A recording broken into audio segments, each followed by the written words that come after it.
안녕하세요. 지혜의 취향입니다. 오늘은 나르시시스트와의 관계에서 침묵의 기술을 어떻게 활용할 수 있는지에 대해 알아보려고 합니다.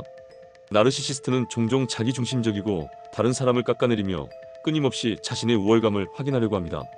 그런데 이런 사람들과의 대화에서 중요한 것은 감정적으로 반응하지 않는 것입니다.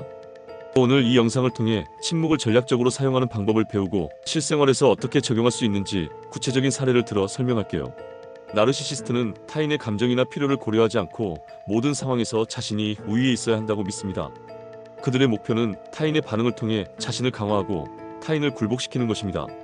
그들은 타인의 감정을 이용하여 자신을 자랑하거나 비난하려 하고, 이로 인해 상대방은 감정적으로 소모되기 쉽습니다. 첫 번째로, 직장에서의 나르시시스트 상사입니다. 예를 들어 상사가 "내가 오늘 실수한 부분이 있잖아. 이건 정말 이해할 수가 없어 라고 말할 때, 그들은 당신을 깎아내리기 위해 감정적인 반응을 유도합니다. 이럴 때 중요한 것은 감정을 드러내지 않고 침착하게 대처하는 것입니다. 대신 "알겠습니다라고 짧게 대답하고 대화를 더 이상 이어가지 않습니다. 반응하지 않음으로써 그들은 더 이상 그 방식으로 당신을 압박할 수 없게 됩니다. 다음은 침묵의 힘을 이해하는 방법입니다. 침묵은 단순히 말을 하지 않는 것이 아니라 나르시시스트가 원하는 반응을 주지 않는 것입니다. 그들은 타인의 감정을 자극하여 자신을 우위에 두고 싶어합니다. 하지만 반응을 하지 않으면 그들의 힘은 약해집니다. 다음 사례는 나르시시스트가 친구와의 대화에서 계속 자랑하거나 비난하는 상황을 예로 들어보겠습니다. "내가 이렇게 성공했는데 너는 왜 아직도 그런 상황이니? 라고 말할 때, 그들이 원하는 것은 당신의 불안한 반응입니다. 이럴 때는 고개를 끄덕이거나 짧게 "그렇구나, 대단하네 라고 말하고 그 이후에는 더 이상 대화를 이어가지 않는 것입니다. 그들은 더 이상 당신의 반응을 얻지 못하면 점차 관심을 다른 데로 돌리게 됩니다. 다음은 침묵을 전략적으로 사용하는 방법입니다. 실제 대화 사례를 통해 설명하겠습니다. 첫 번째, 직장에서의 나르시시스트 상사와 논쟁을 하게 되는 경우입니다. 상사가 "너가 오늘 일 처리가 이렇게 느린 이유는 뭐니? 우리 팀이 얼마나 어려워하는지 모르겠어?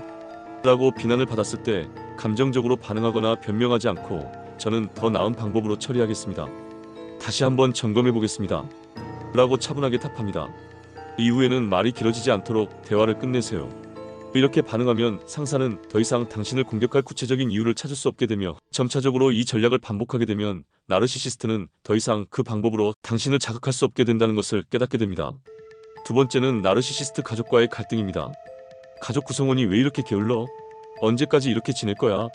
라고 한다면 짧고 간결하게 "알겠습니다" 혹은 "그렇구나, 이해해라고 말하고 대화를 이어가지 않습니다. 감정적으로 반응하거나 설명하지 않음으로써 그들의 공격적인 발언을 무력화시킬 수 있습니다. 그들은 당신이 더 이상 반응하지 않는다는 사실에 불편함을 느끼며 결국 더 이상 그런 발언을 하지 않게 됩니다. 다음은 침묵의 기술로 얻을 수 있는 변화입니다. 침묵을 전략적으로 사용하면 나르시시스트와의 관계에서 다음과 같은 긍정적인 변화를 경험할 수 있습니다. 첫 번째, 자신감 회복. 나르시시스트의 비난이나 압박에 감정적으로 반응하지 않음으로써 당신은 스스로를 더욱 강하게 지킬 수 있습니다. 두 번째, 경계 설정. 나르시시스트는 더 이상 당신을 조종할 수 없다는 사실을 깨닫고 경계가 설정됩니다. 세 번째, 내면의 평화. 더 이상 그들의 말에 감정적으로 소모되지 않고 자신의 감정을 더 잘 관리할 수 있게 됩니다. 다음은 나르시시스트 상사의 사례를 통해 알아보겠습니다. 처음에는 상사와의 관계에서 끊임없이 비난을 받아 힘들었지만, 침묵을 전략적으로 사용하고 감정을 숨기면서 대처하자 상사는 더 이상 공격적이지 않게 되었습니다. 그들은 더 이상 나를 자극할 이유가 없다는 것을 깨닫기 때문입니다.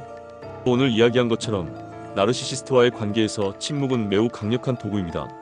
나르시시스트가 타인의 감정을 자극하고 조종하려 할 때, 그들에게 반응하지 않으면 결국 그들은 지치게 됩니다. 여러분도 이런 기술을 연습해보세요. 침묵을 통해 내 감정을 보호하고 나르시시스트의 공격적인 행동을 무력화할 수 있습니다. 여러분이 경험한 나르시시스트와의 상황도 댓글로 공유해주세요. 도움이 되셨다면 좋아요와 구독 부탁드립니다. 지금까지 지혜의 취향이었습니다. 감사합니다.